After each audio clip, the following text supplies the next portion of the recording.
Имало едно време една жена. Тя имала 3 сина. Най-големият бил силен, но грубоват. Средният висок и непохватен, а най-малкият весел и красив. В градината на къщата им растяло чудно красиво ябълково дърво. Всяка година то раждало само по една ябълка, но не каква да е, а златна. А в нощта, когато ябълката озрявала и така заблестявала между клоните, че цялата градина гревала, долитала една хала и откъсвала златната ябълка.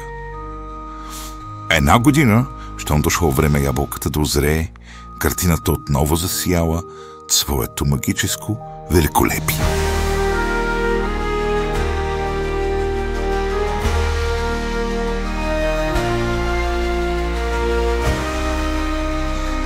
Този път обаче домът на 3 братя не бил обикновен. В него се усещало напрежение и решителност. Най-големият син вече бил взел решение и той рекал на майка си: така не може да продължава повече.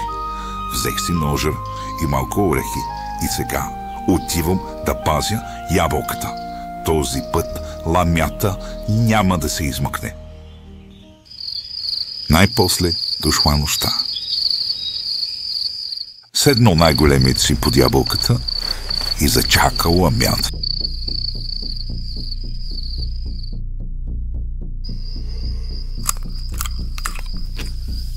Изведнъж силен вятър разорял коните на дърветата.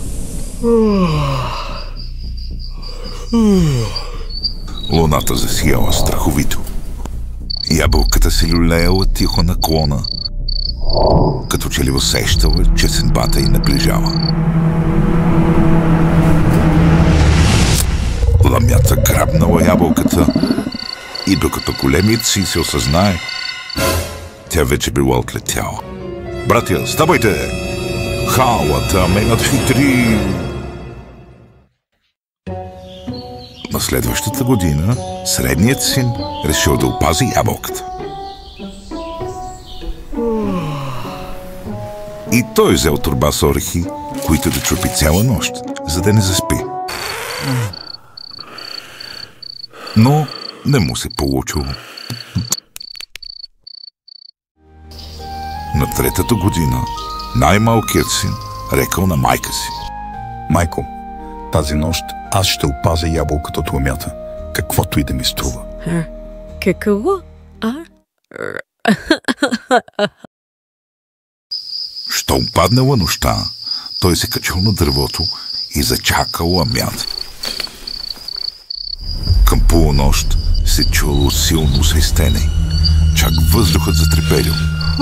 Халата долетяла до дървото.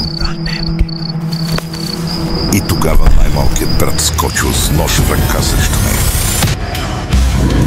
Паднала страховита битка.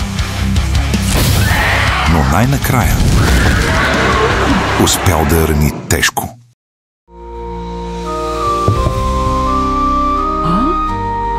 И така най-малкият син успял да опази ябълката от ламята.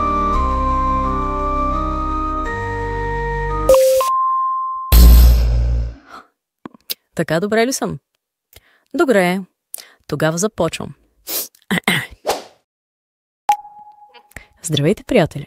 Моля, подкрепете канала ни, като се абонирате за него, ако ли харесва съдържанието, което създаваме. И искате да видите тези хубавци, какви ще ги вършат по-нататък. Забравих си текста. И с малко късмет и помощ от ваша страна, може и да успеем да вдъхнем нов живот на голяма част от нашите народни приказки. До скоро! Сред нощта блести подзвезден свод, златна ябълка, дар от самия живот.